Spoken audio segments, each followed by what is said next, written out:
Little bit of a difference today.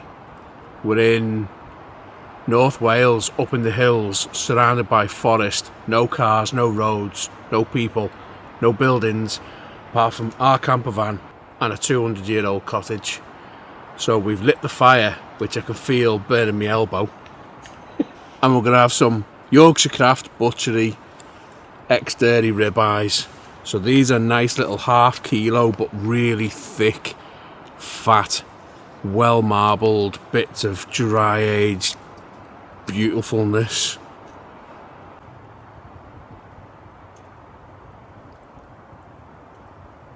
Got some nice big bits of oak. So I've had this fire going for about half an hour now. Got it going with a couple of bits of birch wood. Getting these oak logs on now. It's like gorillas in the mist.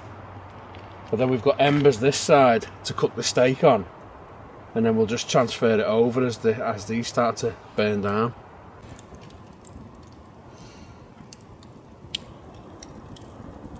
I hope you can hear me, because I can't be doing with the remote microphone thing, especially with a scratchy coat. The scratchy coat is a must because it's fucking freezing. It was 1 degree Celsius when we came up this morning. So I've got the grill set up slightly above this fire. So these have been out the fridge for a good couple of hours now.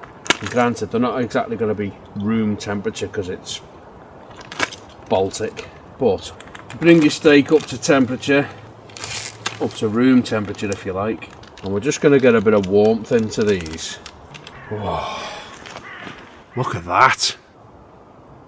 Sheesh kebab. Need to put some salt on them. Oh God, smoke. That is a quality bit of beef.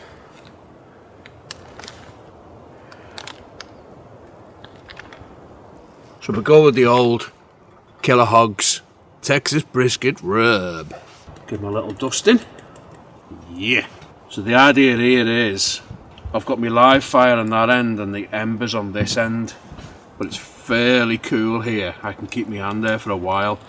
I just want to get a bit of smoke and a little bit of gentle heat into the meat before I then give it a really hot sear.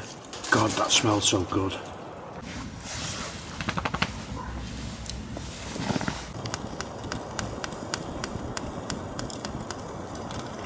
I've thrown a couple of baked spuds in the coals as well. Wrap them in tin foil, leave them there for however long you're there.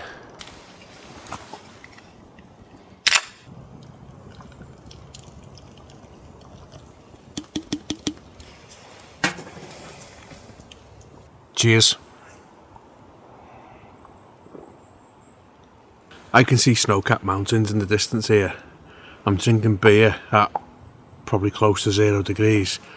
The fire's roaring and the smell of salt and pepper on that, especially the pepper on those steaks, is just phenomenal.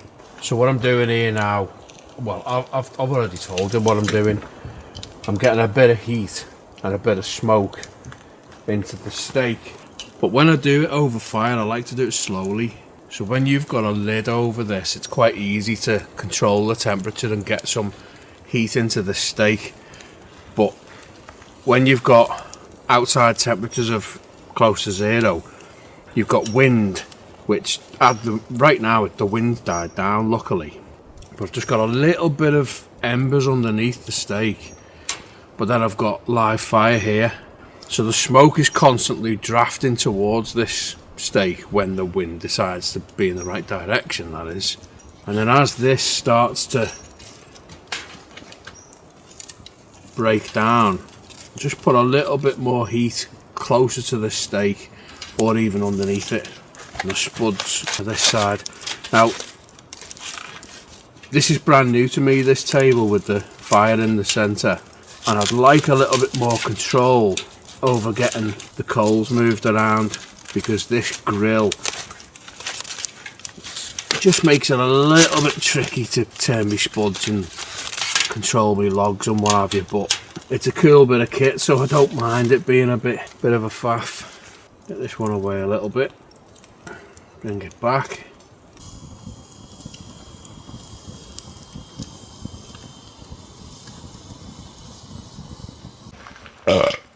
I can edit that burp out. The bottom logs are starting to break up now, see? So I can then start moving those smaller embers closer to the meat. I've got a new chunk of oak on here.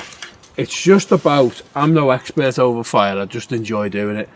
But it's just about feeding this side and getting your live fire going. And then as those logs start to break down into embers, shift them underneath the meat and just keep feeding, rotating. I've done some mega spuds over fire before. They just work so well. In fact, in this exact location, about 2 years ago maybe, I cooked a massive big 1.5 kilo ribeye over a fire pit. Not a prefabricated fire pit, over an actual fire underground over there. And I had a fire anchor so you can lift the grill up and down. So I brought it up over the fire and smoke and cooked it gently. Didn't have a thermometer or anything, and then brought it down and seared the crap out of it, and it worked out absolutely perfectly. And the spuds were almost as good as the steak. It was just amazing. It's not an easy method. It's not a case of you just set it and forget it. You've constantly got to be working it, but if you get it right, it's always worth it. Oops, because we've got a table there. Look how soft they are. We're losing light fast here. I'm gonna have to get a light out in a minute, but those steaks are just so anyway, I'm waffling. Now we've got a bit of stage lighting now, so you can kind of see what's going on. The smell of the black pepper in this rub, honestly, it's hypnotizing. It's a shame you can't see this in the daylight, but I promise you, if you stick around on this channel till the summer, I've got some pretty mega cooks planned. I like cooking in different locations. I've just never filmed it before. You might not be able to see it. It's just the bark is coming along so nicely, but it's coming along so slowly as well. When you're doing it like this, it's just important to keep it from cooking too quick, but keep it moving around as well. So you want all sides of the steak to come up to temperature nice and slowly. Take a bit of a reading.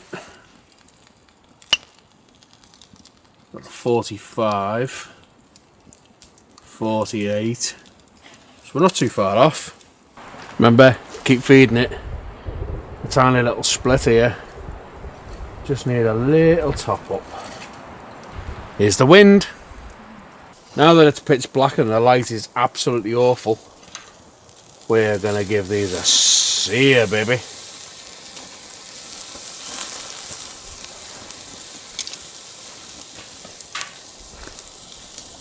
I'm going to put my glove on in case it kicks off. So I've mentioned in previous videos, I don't aim for bar marks on my steak. I want a consistent char.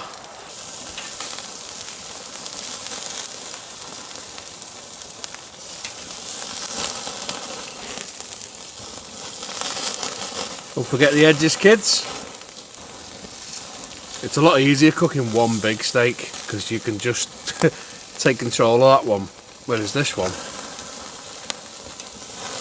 when it kicks off on one, you're controlling it, but then you've got to look after the other one as well.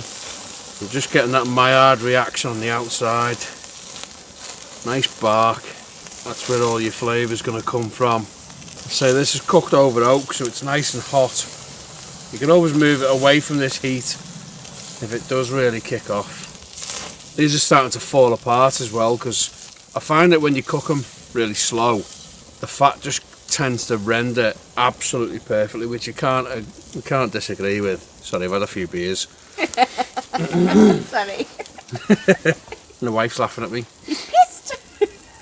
I genuinely can't see a bloody thing here either. Cooking over fire for me nearly always involves beer, and it's pretty much potluck whether it works out or not. But to be fair, we've done this a good few times. We've done it here, we've done it up in the Yorkshire Dales, and we've never had a bad steak. That might be because our standards are pretty low, and we'll eat just about anything. Right, we're reading anywhere between 60 and 70 on these at the moment. They're all over the place. So my good lady wife, that one's thinner though, isn't it? A campervan plate. And I normally put them on a wooden board, but I'm going to put them on this plate to enable the juices to catch on the plate. So I can take this grill off now. Leave that to one side. I'll give the spuds a few more minutes because we like them nice and soft. And then the beauty of cooking over fire, just get another log on and you can enjoy a nice campfire afterwards.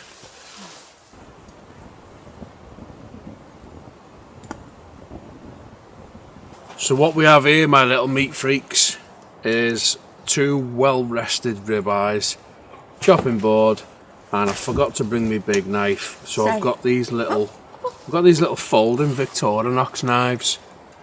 They're sharp as a pin, so I'm hoping. Ooh, smoke in my eyes. The moment of truth. Have I ruined it?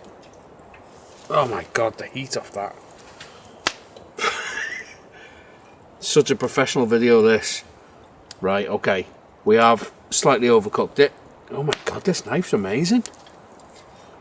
These Victorinox knives, you can get a serrated one and a smooth edge one. Never used them before. I bought them about 3 months ago. Put them in the camper van and did nothing with it ever since. But that is literally gliding through. It's just not quite big enough for a big steak. But you can't see this because of the bad light. But there's a tiny little blush of pink. That's not well done. That's medium. Maybe slightly medium well. Fucking hell, right next to this fire, I'm literally melting meat. Put that one to the side because I know one of these steaks was a slightly higher temperature than the other. So this might be a slightly rarer one. No, that's exactly the same. Oh no, it's not actually, it's a bit pinker. Oh my god. I'm going to crouch down for the benefit of the tape. That tastes amazing. That rub, that Texas salt and pepper rub is superb. I've cooked these nice and slow, probably around about an hour on a really low temperature. Fat renders perfectly. And the smoke in there off the oak is just sublime. But I'm going to end this now because you're probably bored stiff of this shoddy, dark footage, and we've got food to eat. So, I'll see you in the next video. Thanks very much. Oh, I'm pleased with that, mate. Yeah, that tastes really good. It's juicy too.